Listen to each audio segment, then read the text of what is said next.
Welcome back. Welcome back to another episode of Caps Off Off by the Game Man. Day.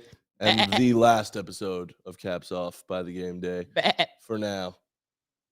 We got a goat in the building. We got a goat in the building. We got a goat on our planet. Super Bowl On our recaps planet? episod. Yeah, he's on the planet. He's on the Earth. planet. You know, are you on Earth? Yeah, but there's a lot of goats on the planet. So No, we There's got few- we got one. true goat. We got one. But happy Super Bowl. I hope you guys had a good time, boys. you guys I look enjoyed it. hungover. I'm tired, man. I am a little hungover. It might be like under the weather. partly A little hungover, under but the it's- Well, weather there's this Super Bowl morning. hangover, and then there's Exhaustion. alcoholic hangover. I think It's a combination. not a hot take here. The Monday after Super Bowl Should should be be a a holiday. national holiday. That's definitely not a hot take at all. It's not. That's why I said But it. you prefaced with that. Yep. Yep. Because we So- only share hot takes on this podcast. And I got to Yep. preface if I say anything otherwise. Preface. Right. Preface. Yep. I agree, dude. It should be the fact that it's not yet is wild. I mean, Well, people were saying, which is the same concept of adding another bye week, move it back a week, then it's on President's Weekend. Everyone has off. there you go. That's Ooh, actually smart. It's a national holiday. I actually don't like that. No, make it another holiday. I agree. Make it another Double holiday. back-to-back Mondays off. There's already hella holidays in this time of year, like January, February. You got like MLK and President's Day and There's all a that. lot. So you might as Super well Bowl. just add Wow. one more. I But we're in agree. the peak of season. It feels like through the holidays Actually, and the New season Year's. just ended. Well, no, this is the peak season. It's like What? the peak season is like you have Thanksgiving, and then you go into New Year's and Christmas and Chanukah, and then you go in, and then you have MLK, and then Super Bowl, We're and then way President's. past that. I'm wait. saying we're in peak season right now, from November up until like February. It feels like peak So season. like half. So what's your this reasoning? 6 months. So you're saying there should be a holiday or there shouldn't be a holiday? No, you were just saying there's a lot of holidays. I'm like, yes, we are. So we This should is have peak one more. season. Yes. No, we're not Okay. in that peak anymore, though. We just ended the peak, you fucking no. bitch. That's what you just give us a Jesus. 6-month span. No, November, That's December, half the year. January, 3 months span, February. 3 A months 4-month span with a Four. ton of holidays, and let's end it with Super Bowl. All right. And my spans birthday. should- I like spans are ending it maximum with 3. Super Bowl. I think that's fair. Yeah, fine. Sure. Well, let's recap the Super No, Bowl. end it with my birthday. Of course, February 20th. Don't sleep. Don't Don't sleep. sleep. Awake. 1997. This episode we're gonna recap the Super Bowl and then as well as recap And we will Caps sign off. and then we will sign off. Yeah. Felipe. Ooh. Initial reactions. What are your reactions to the Chiefs winning the Super Bowl? I think it's incredible, man. It's one of the most exciting runs I think we've ever seen. Like, come on, bro. This team that everyone doubted all year, especially mid-year when they were sputtering for sure. Kelsey wasn't the same. Mahomes wasn't playing at his peak. So shout out to the smart people like me and you who Uh-huh. are like, when they get to the playoffs, they're gonna be all right. Yeah, shout out to you guys. Shout out bro. to But us. even Preface. still, an underdog in every single playoff game. They had to go against the Bills and Josh Allen. They had to go against Lamar Jackson and the Ravens in Buffalo. He is never gonna say it. by the way. I feel like every time you've referenced their games, you've just actively avoided the Dolphins. The Dolphins were good this year. They No, beat the it's- Dolphins. I actually wasn't even. I forget. Well, because who gives a fuck about beating the Dolphins? Dolphins haven't won a playoff game since the 80s. It was just something stuck. Yeah, but the Dolphins were good this year. I would say arguably had That's a better fine. regular season. But they to I go didn't into ask to talk about it. I was okay, just saying it doesn't something add stuck to in my the. throat. It doesn't add to the I thing. agree, I It agree. adds nothing. So they go into Buffalo and beat Josh Allen and the Bills. They go into Baltimore and beat the 1 seed Ravens and Lamar Jackson, who's the MVP. And now you go into the Super Bowl. Super Bowl. Whoa. Super You wow. Super wow.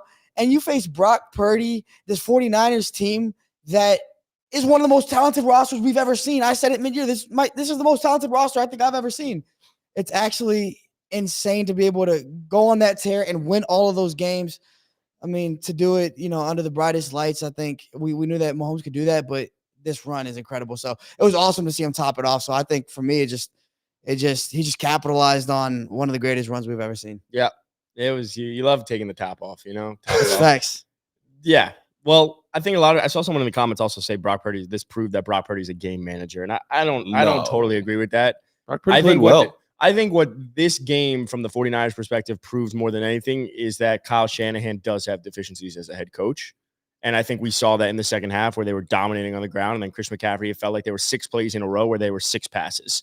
And it just felt like if you're a fan or you're on Twitter, every single person felt like they were going to come out, run the ball. And like this was the Niners game for the taking. And I get it. If you are the 49ers, you got to go for the kill shot. Like you have to be able to take that and not just like keep Patrick Mahomes around. However, you got to run the ball. Like Chris McCaffrey's your best player on offense. George Kittle couldn't get going. Debo couldn't get going. Brandon Ayuk couldn't get going. The only person that was doing anything outside of Christian McCaffrey's Juwan Jennings. So shout out third and Juwan. Mhm. Give credit Yeah, to Jack Perotti. He had some big plays. Every time on third down, I got reminded Jack, the third and drawn. But I think if you're a 49ers fan and you have to have a scapegoat for this game, it's certainly not Brock Purdy. It is Kyle Shanahan. I don't Again, agree. scapegoats. I'm not saying that is like the actual reason you lost the game. No, You lost in but overtime. the Chiefs don't need scapegoats. They have the GOAT. Facts. But, I like that. I didn't even think about that. I said from the disagree with 49ers that perspective. wholeheartedly. I hate the whole thing. Like, oh, they should have ran what they should. Like, but you think all the preparation this coach does all season, what he does for this, like they're making decisions that are calculated on shit you have no idea about. So obviously. to go out and talk about a coach should have done this and that, I hate that argument. Okay, so let me ask you a question. Why did the 49ers lose this game? Because the Chiefs were better. Okay, but they're up. It's a very similar thing with the Lions, right? The Lions and the Niners. The Lions have to do something in order to get them back in that game. The Chiefs were down 10-0 at one point, then going to that down 10-3, and looked like they were getting manhandled. Their body language, everything. Like until MVS scored, until that punt, like that changed the possession and completely changed the momentum of the game, the Chiefs didn't feel like they were going to win that game. It just felt like the Niners. So the Chiefs something had to switch. And what I'm saying is that the Niners felt like they were going to win that game.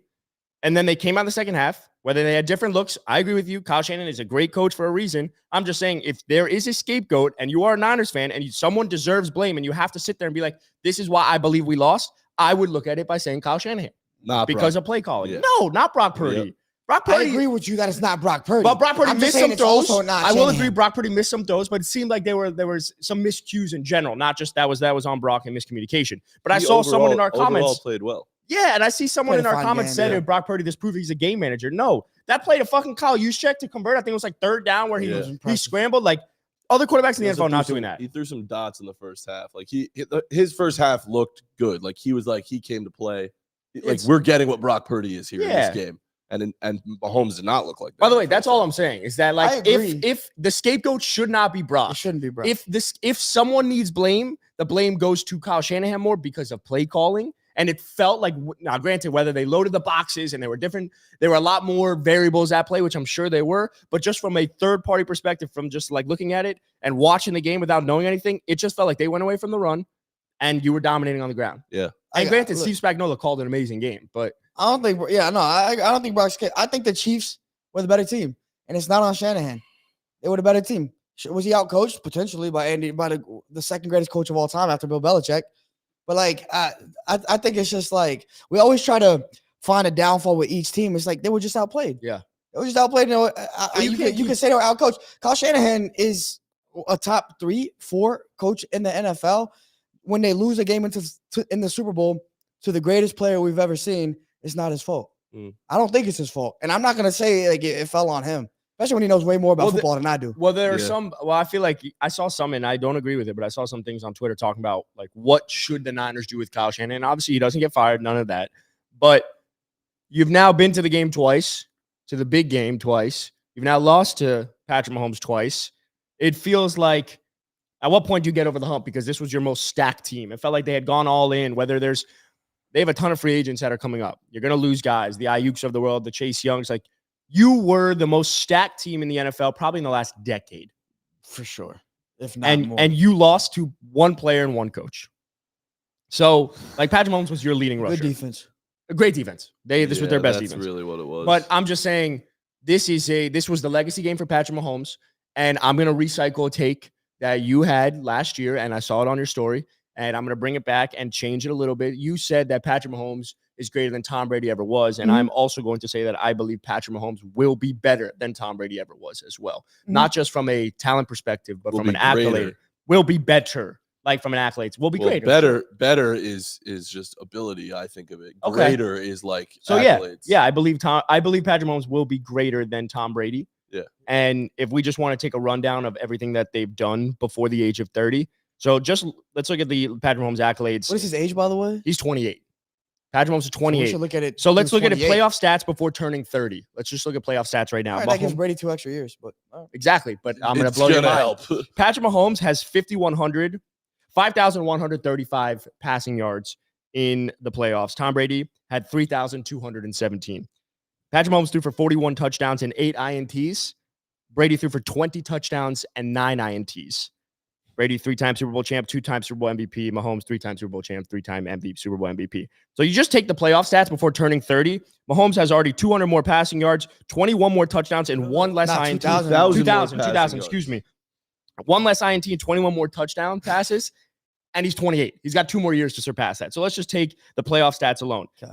Then you look into it. Patrick Mahomes is only one of 2 quarterbacks to lead their team in rushing and win the Super Bowl. Patrick Mahomes and Steve Young. He led the team in rushing yesterday. Then he has more comebacks, more double-digit comebacks in a Super Bowl than Tom Brady, 3 to his 2. I like that one. That's a good one. And you want to know a crazy stat? We're not even talking about NFL history. We're talking sports history. Okay. The only players in any sports history to have 3 championships and 2 MVPs in their first 7 years of their career. Larry Bird, Bill Russell, Guy LaFleur. I don't know if he's related to Peter LaFleur, but Stan Musial, don't know him. But Mickey Mantle, Joe DiMaggio, I think you guys know those guys. And then Patrick Mahomes. Yeah, everyone on that list did it in their first 7 years. Patrick Mahomes has done it in his first 6 years. And you said 2, he has 3. Correct. And now only Brady and Belichick have more Super Bowl wins as a duo than Andy Reid and Patrick Mahomes. This is all to say that right now, Patrick Mahomes is on a trajectory to surpass Tom Brady, because what Tom Brady did before he was 30, Patrick Mahomes has now done before he was 29. And greater. Yeah. And the stats show it. So I think we got to appreciate greatness. And again, this is not to say that because and we've talked about this many times, in order for there to be an undeniable sentiment around who the GOAT is in one sport, and avoid the MJ LeBron debate, you are going to need the same amount of titles. It's unfair. Mahomes is on that pace right now. He has 3 and 6. Patrick Mahomes is going to be greater than Tom Brady ever was. And holy shit, I am horny for it. Mm-hmm. It's absolutely insane, man. And you said it. You said it 2 years ago, I think it was. You said that 2 years ago, but then you also said recently, Felipe, that like he is Michael Jordan and some, or like just in terms of dominance. Like he might be the single most dominant athlete we've ever seen. Yeah, it's crazy, bro. And I'm starting to believe it, man. Like I was holding off on being like that's definitely true because we needed to see him win more, and I wasn't 100% certain they would win this one. And god damn, crazy winning it that way too. Come from behind. He's fucking crazy. Yeah, here's what people will say when it comes to those stats, like 2,000 more passing yards, way more touchdowns, less INTs. The league, the game's it's a different era. And they're completely right. So everyone that's going to be crying about that in the comments, you're right. But I think the double-digit comeback says everything because that doesn't even matter. And that has nothing to do with eras. That's just how great you are. Yeah. So forget the stats if you want to say that's a different era, whatever. That's fine. Well, but the comebacks are crazy. Well, I also just think like right because it says that your team, if you have fewer double-digit, because the eras for both teams, who you're playing against, your team is probably good enough to have stopped them from even being in a position to have to come back. Yeah. Whereas in this, Mahomes has been on teams where they have had to come back from behind. Well, I also think like, and you oftentimes bring it up that one of Brady's rings stems from Adam Vinatieri's leg. All 3 of his first. Okay. But like, I feel like, sure. But I feel like that's always been a staple of the argument. Sure. That's always been a way to poke holes. For sure. And I feel like with this specific run, there was a hole that could have been poked, which was his defense, right? His defense was going to carry him. But Patrick Mahomes still came out as a leading rusher, throwing for more than 300 yards.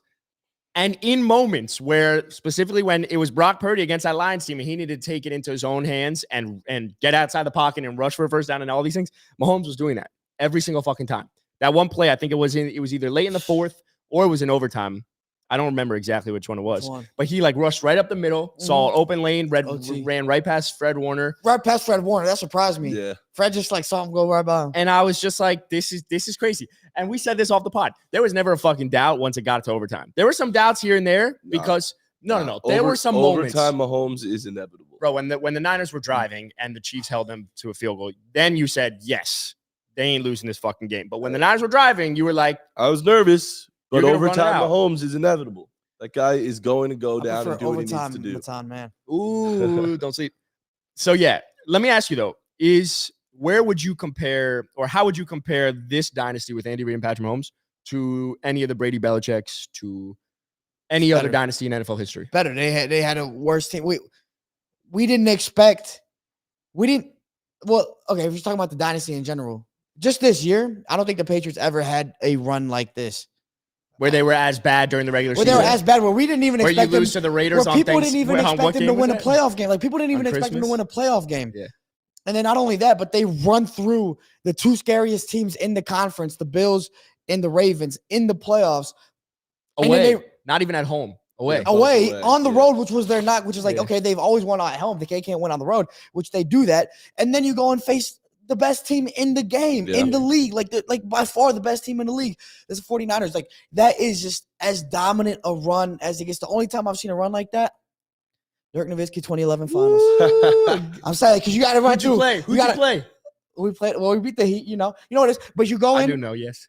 You go in and you sweep the Lakers. You go in, you beat the Thunder with KD, James Harden, Russell Westbrook, and then you beat the LeBron James. Like that run was insane. Yeah. Like that's like realistically in sports. Like I think that's the best run. This is the best run since that. But in football, like I don't know if I've seen a run since at all close to that. So I guess just to answer your question overall, dynasty wise, the New York Giants, 2007. Yeah. They won 10 games. Yeah. No one expected them to beat the Packers. The Packers who were the 1 seed. No one expected them to beat the fucking 49ers. The Cowboys. The Cowboys first, then 49ers was later in the 2011. And then they went and beat the fucking 18-0 Patriots. Yeah, that's good. That's a good one. But I guess I will say, just to go to your point, this Patrick Mahomes Chiefs run might be the most impressive run in the last 2 decades.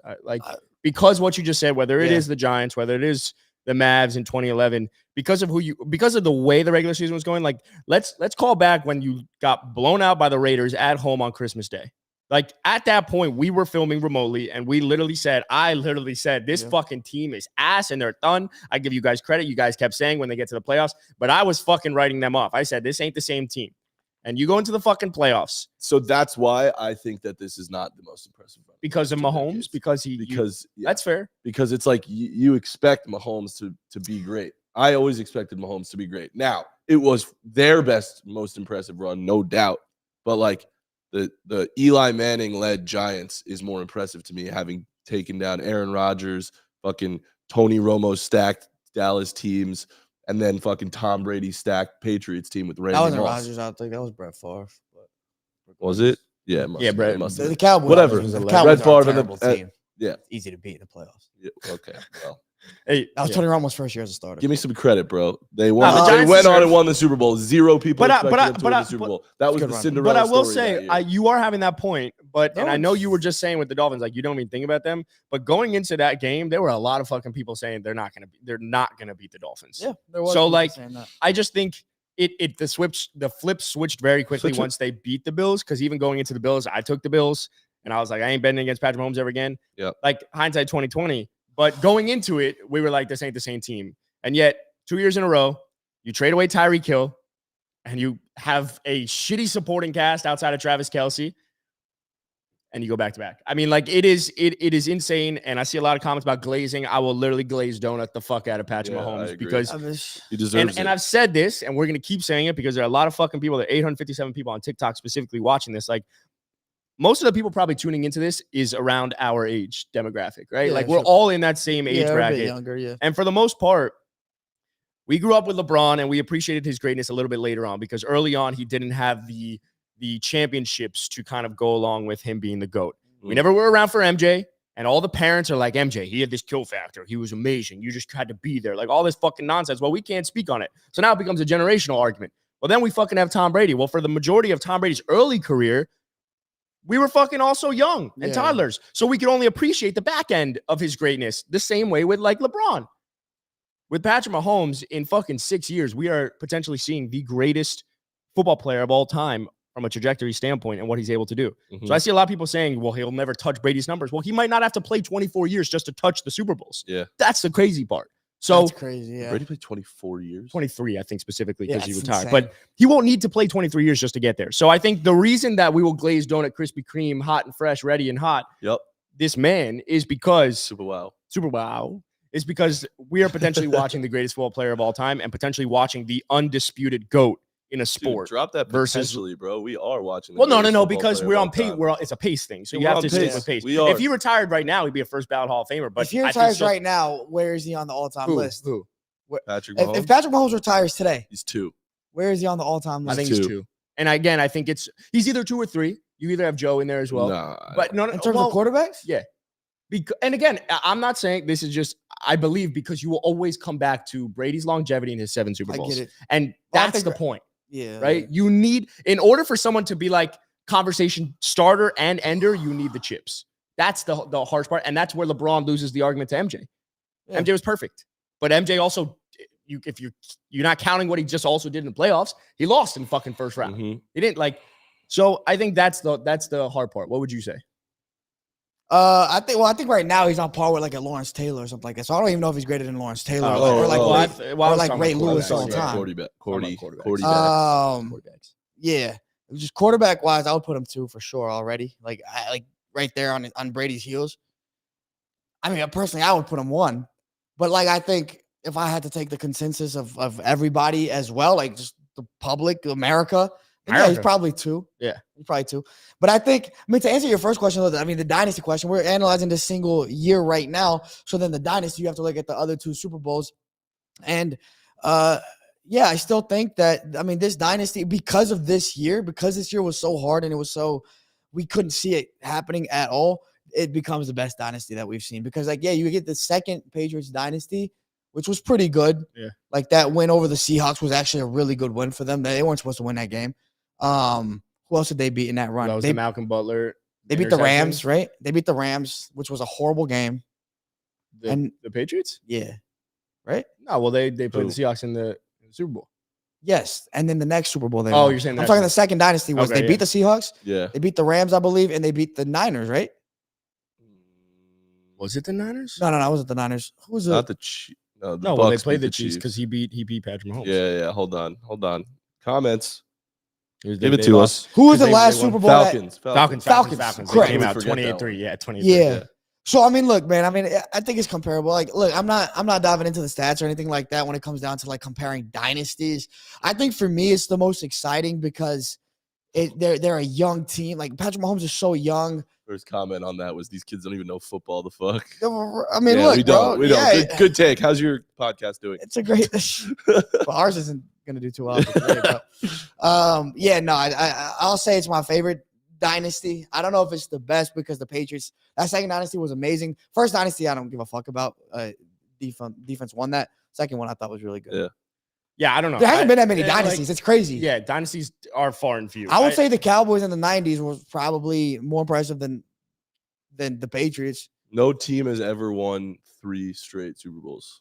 I saw last night. Dude, I ain't ruling. The reason I ain't ruling, they could do it. The reason I feel like we can't rule out, if they get a stud receiver this year, the reason you cannot count out the Chiefs going for a 3-peat is because they are destined to improve offensively. And the reason I say that, there is a fuck ton of wide receivers out there. And I think they not only did the Chiefs win it with their worst fucking team, offensively, of course, but they're now going to be veterans taking vet minimums. They're going to be guys like, and I saw someone tweet this and I forgot who it was, but they've now reached that status of like, all right, I'm just going to take less money because I know every single year it's the LeBron effect. It's going to give me a chance to go win a Super Bowl. And with Mahomes, they go out and add another wide receiver. Travis Kelce ain't getting any younger. They have the offensive line. You have a Creed Humphrey. Like, you have some established pieces there. Yeah. This Chiefs team is only going to get better. So the fact that they can 3-peat because they are going to improve is saying a lot of things. Now, they could lose like a L'Jarius Sneed or Chris Jones, but what Spagnuolo, and I think also, I don't know who their DB coach is, but someone was shouting them out on Twitter, what he was able to do with both a L'Jarius Sneed and Trent McDuffie and how they were able to play this season last night, is a good take. Is wild. So I'm never going to count them out, and I think this is going to be the worst Chiefs team we'll see, at least in the next couple of years, because they're going to get someone. Kind of ass, bro. This Chiefs team can easily 3-peat. I agree. And if they 3-peat, he was pretty ass. At this point, and I know so many people we were watching the game, and like even my friends where they were like, I'm over this fucking guy, like fuck him, villain type shit with Mahomes, and it's like at this point, I'm rooting for Patrick Mahomes to just get it. I'm rooting for the accolades. I'm rooting for him to be this guy. I just think it's fun, bro. Like he's such a likable player. Yeah. Like, he's likable. Like, he hasn't done anything himself to be unlikable. And when you talk about besides win, literally, right? But when you talk about, people hate him. I don't like the comparison with Tom Brady because Tom Brady cheated. Brady got caught cheating twice. Yeah. There's reason to hate him. LeBron, like it or not, the going to Miami move was a bailout move. Yeah. So people have reason to hate that, whether you think it's right or wrong. There's a reason to hate him. Mahomes has had no reason for like people to hate him except win. Yeah. And so because of that, for me, like it's just likable. He's just such a likable guy that hasn't done anything yet. And like you can point to his brother and his wife, like who gives a fuck? That's not even hit. Like that doesn't matter. That doesn't matter. But I think if anything, sorry to interrupt. You know what's crazy? Most people hate Patrick Mahomes because of Brittany Mahomes. Yeah. Not even anything that he's doing. doing. Right. Talk about other great players like Kobe Bryant. Like, bro, he had some stuff off the court. Like, people would hate him. Or like just Kobe had lots of stuff off the court. Nah, he had one thing off the court. I'm just saying that was a big thing. Yeah, but that's a big character thing. Yeah, but they wasn't convicted for it. I don't believe it. And so on the court, though, Deshaun Watson. That's what I'm saying. It's like it's a big thing off the field. Off the field. But then I get what you're saying. Even on the court, Kobe and Shaq, like you could point to that and be like, he's a bad teammate, like all that type of stuff. So, I get it. And he's a bad, like, he had beef with Phil Jackson and all that. So Mahomes has been like squeaky clean his whole career. Yes. It's been insane to see. Well, before we begin to move to like us parting ways, what is this? What are our takeaways with the Niners? Because we now have seen this Niners team. You have Brock Purdy, the Niners, and you have one more year before you're gonna have to probably give Brock Purdy some money.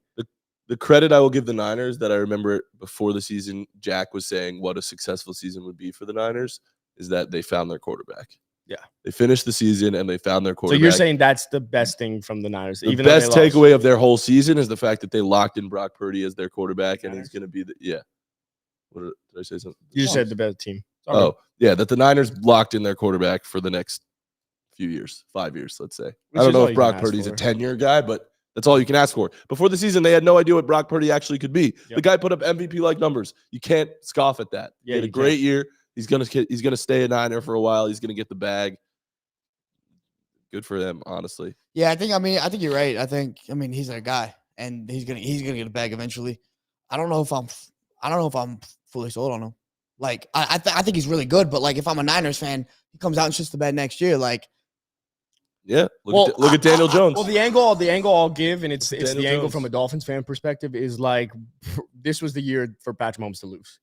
And at this point, you got to build a team around beating Patrick Mahomes. I don't give a fuck how much you could assemble. You could assemble the Avengers. This was David versus Goliath. You still lost. So at this point, you got to look at Brock Purdy. And I think Brock Purdy is their quarterback over the next couple of years. And I get if you're not sold on him. But the logic that I have from a Dolphins fan perspective with Tua, who's going to need a contract, is like, do you give Tua a contract and you need all these variables to play? Or do we just keep swinging because no matter what, you're going to have to go up against Patrick Mahomes? Mm-hmm. So that's the angle you got to have. And then you look on the other side of it where it's like Kyle Shanahan's now been there 7 years. You've gone to 2 Super Bowls. You've lost. Like, how do you get over the hump? Because this was your most loaded roster. What do you do? Take out Mahomes. Like, let me ask you a question. I saw this on Twitter. If you put Kirk Cousins on that team, do they win that game? No, I don't think so. No. It's not a quarterback issue. No. No. By no means am I saying Brock Purdy lost his game for them. No, and I don't think there's many quarterbacks on the other side of the ball that would have won that game against Patrick Mahomes. But you had the best team in the NFL. You got to win that game. You got to win that game. I got to win that game. Yeah. And there's a few quarterbacks that you would put there and would win that game. Aaron Rodgers would have won that game. Now, Aaron Rodgers is one of the greatest quarterbacks ever. Josh Allen.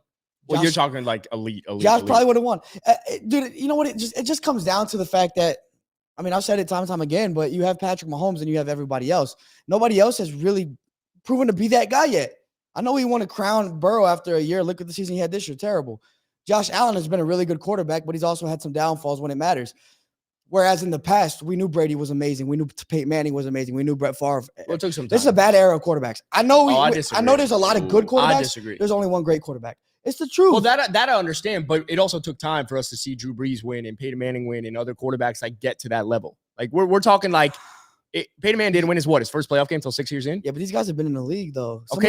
Josh Allen's been in the league for 5 years, 6 years. So we're coming up on it. I know some of those guys, like Peyton took like 7 or 8 years. I'm just saying, like, I don't agree with what you're saying that we're in a bad time because the quarterback position has never been as loaded as it is. Maybe we don't have any more Patrick Mahomes unicorns. It's the easiest time in NFL history to play quarterback. You can't defend worth the shit. All the pass, the rough and the passer calls makes your job easy as fuck. I think that if these guys played theoretically, 15 wouldn't that years hurt ago, Patrick Mahomes' argument as well for being the if it's that easy to play? Yes, quarterback, that's why I discounted the stat difference.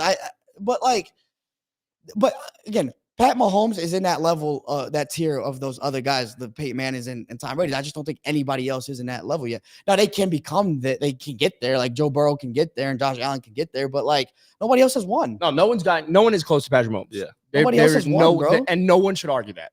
So I guess just finishing off the thought then is that I don't know if there's another quarterback that could have won that game, but that's not necessarily saying that, that Brock, another quarterback couldn't have done it in this era.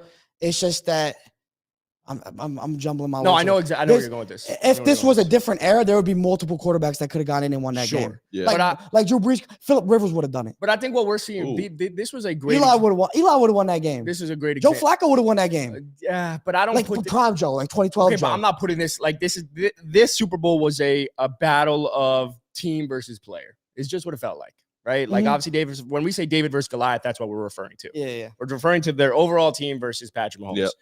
So ultimately,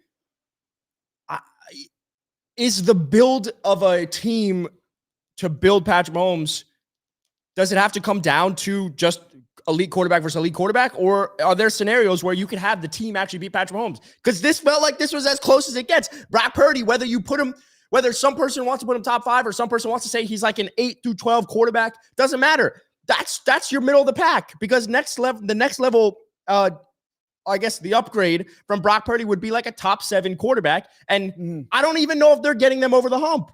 I agree with you. So I'm just saying, like, at this point, you got to build a team to beat Patrick Mahomes. And it might not be about the team. It's strictly about the other elite quarterback. And there are only a handful of quarterbacks in the league that can take down Patrick Mahomes. And I think that's where you're going with it. I we just haven't gotten there yet. There isn't any elite quarterbacks that can take Patrick. He's saying not yet. And I'm saying we are getting to that point because it's so low. Look, like CJ Stroud could be that guy. So I'm not saying that like we got to see it still. But there's been a few quarterbacks that have been in the league for a few years now. Yeah, that I understand. There hasn't, and we haven't seen another quarterback like take that next step into elite of elite.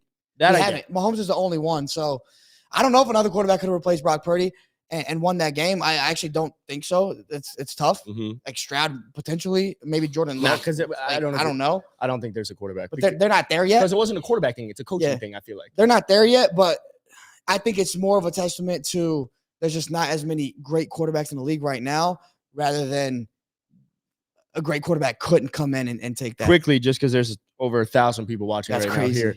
A lot of comments are saying that it's a coaching thing. It's a Shanahan thing. Been there 7 years. What do you have to do? Do either of you guys have an opinion on that? Because I don't think I'll go first. I don't think I've formulated an opinion on Kyle Shanahan yet, because I think a lot of teams would want Kyle Shanahan to be their head coach. I was going to say, I think it's the same thing we're saying about quarterbacks. It's like you have to assemble to beat the Chiefs right now. And like they've now met the Chiefs twice in the Super Bowl under Kyle Shanahan. Well, what if those are not unsuccessful seasons? Your team has been one of the best teams in football for the last 6 years, like consistently, right? You can't put all the blame on Kyle Shanahan. The guy maybe take a knows step further then. The guy knows how to win, but clearly keeps falling short in the wrong moments. Well, then maybe take a step further and you say it's a John Lynch thing. It's a team makeup thing. It's a team building. I vehemently disagree with. I don't agree. I'm just saying I'm posing the argument, and I want to hear the conversation. That the build of this team is flawed. Like, look at the fucking power. I agree with you. John Lynch might be the best GM in the league. I agree with you, but they lost. They so lost what do you do? Because they met Patrick Mahomes and Andy Reid, not because. Okay, but how do you beat Patrick Mahomes and Andy Reid? You don't. Okay. No. You have to. That's the question. Reincarnate Tom Brady. And put him in San Francisco. Yeah. They called him, but elite quarterback play. Okay, so you're saying it's a quarterback. That quarterback, Brock Purdy, held them back from winning this game. He didn't hold them back, but he also didn't win them the game. Fair. You need a quarterback that can win you a game. Brock Purdy's not that guy. By the way, which is what Cam Newton was saying. You got game managers and you have game changers. Which he's right Cam on Newton that point. was talking about him and even Dak Prescott and Tua. It's like you got to be able to go and win the game. But I think I agree. I think Brock Purdy might be that. Though. I'm not so sure about Dak. I think Dak. Brock's had some games that's done that. Dak's done that. Tua has definitely not shown that. Brock has shown more to change the game than Tua. But here's the thing, right? Because forget Patrick Mahomes being on the other side. When you bring up other game managers, like people like to say Dak or whatever, you play the Green Bay Packers. They turn up in the second half and they're scoring every drive, but your defense can't stop Jordan Love. Yeah. So there's no way you're going to catch up to him.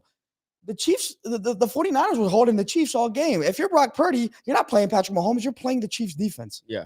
If you're elite, you go win that game. Like if you're elite, you go win that game. And he didn't do it. What I'm saying is I don't think there's another quarterback. I don't know if there's another quarterback right now in the league that would have done that. But Brock Purdy, for the Niners to win that game, you need a quarterback that is going to win that game. And Brock, right now, at this stage of his career, he's not that yet. Yeah. He might be that in a couple of years. And he showed us that he's good enough to be a starter in this league. But I don't know if he's a game changer when it comes down to the biggest game in your career, like the Super Bowl. So quarterback, I think, makes a big difference. I think he's got the potential to change the game.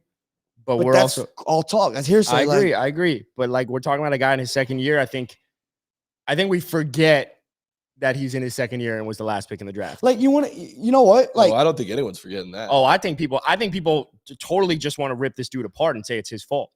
Well, that's I haven't seen that. Then again, I haven't been much on because Twitter and it's his stuff. second year and he was the last pick in the draft. Correct. So I think Which is no what one's I'm saying. forgetting that. Well, I think people.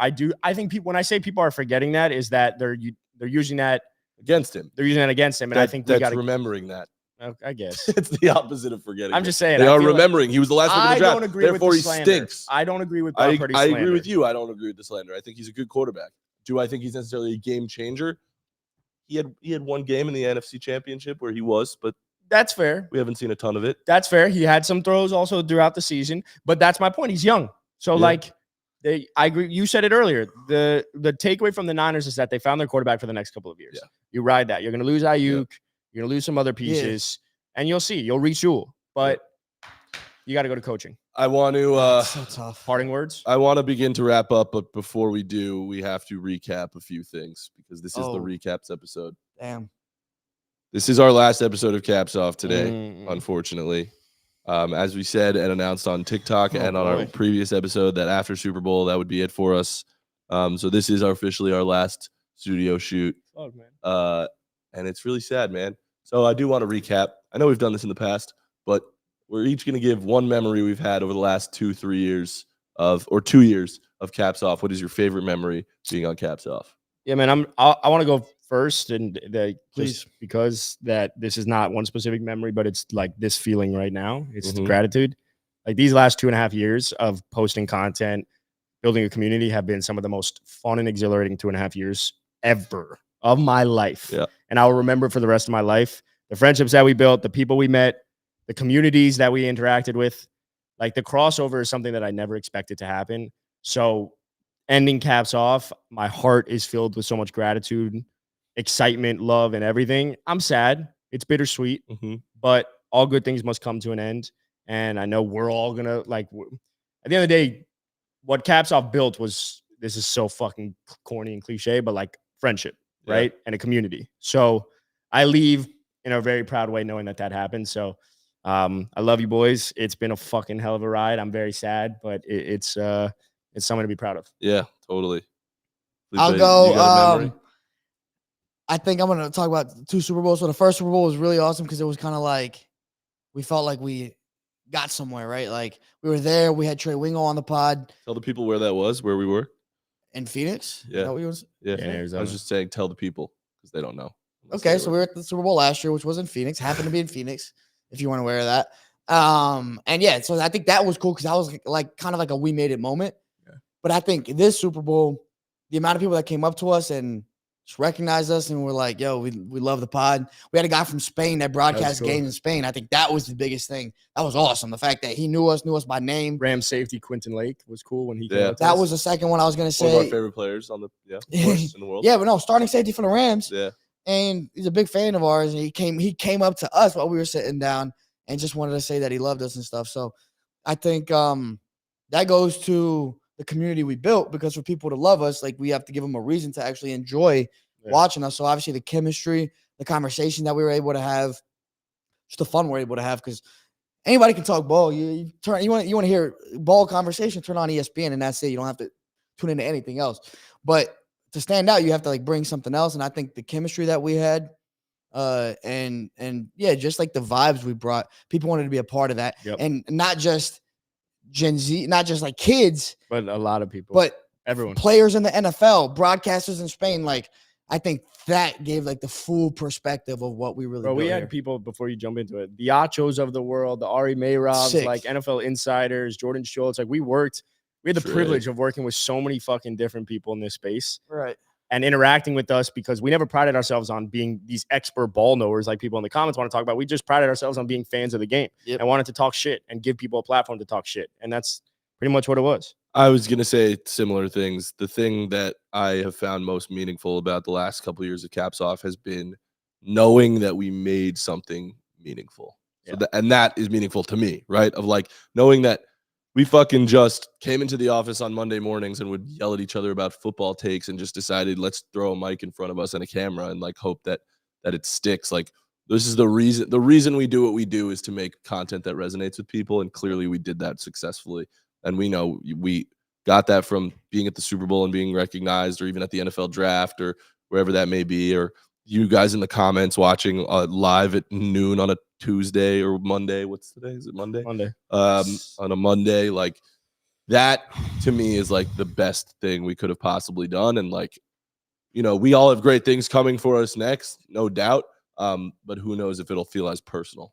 So I'm very thankful for that. Yeah, I think lastly, like I don't, and we've kind of briefly touched on it just now, but I don't think people realize like how much this meant to us. Yeah. Like, and not like the opportunity, but more so just like the interactions with people. And like you said, the recognition to something you created that feels very meaningful and resonates. And I think ultimately that's all you could ask for in just life in general, is like, do you resonate with people? Is it an escape from reality sometimes? Does it make you feel heard? All these things, like, you want to be a part of something always. Yeah. And I think what we were a part of was not just Caps Off and building and making content. It was part of a community of NFL fans. And like I said, sad that this has to end, but I think it's a good time. Also, like, while there are 600 people here watching and stuff, like, follow our personal channels. Follow us. We are moving on to some other things. And, I think when the time comes to talk about that, I think there will be those times. We'll post about it there. Make sure to follow our personals. You can hit the link in bios, or we'll put it on screen or something. But Mine's at Matan Man. I don't even fuck if I know what mine is, but MATANMANN at Matan Man on TikTok, Instagram. You can follow me on Twitter. But yeah, _Matan. Felipe Fontes.